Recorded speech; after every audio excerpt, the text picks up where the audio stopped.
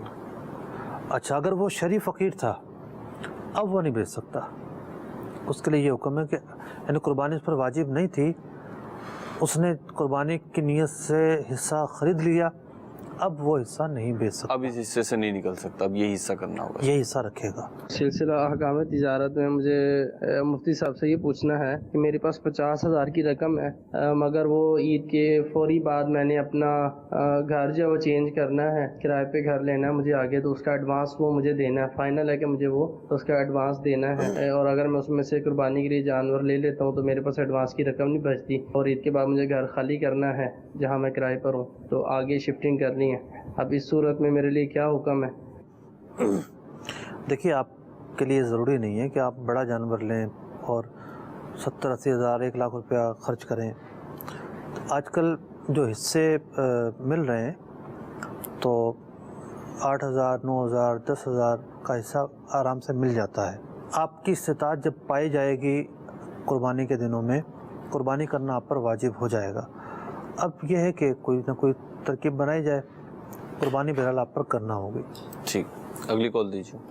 محمد Naseer قائد-اعظم colony Rawalpindi سے بات کر رہا ہوں. میرا سوال یہ ہے کہ ہم بچے کی قربانی کرنا چاہ رہے ہیں اور اس کے بارے میں کیا احکامات ہیں کہ آیا اکیلے بچے کی قربانی بچے کے نام کی ہو جائے گی یا اس کے ساتھ اس کے والد یا اس کا سربراہ جو ہے اس کی قربانی بھی ضروری ہے؟ دیکھیں پہلی بات تو یہ ہے کہ بچے کی طرف سے قربانی کرنا اچھی بات ہے, بہت سارے اس میں خیر کے پہلو ہیں. ٹھیک ہے,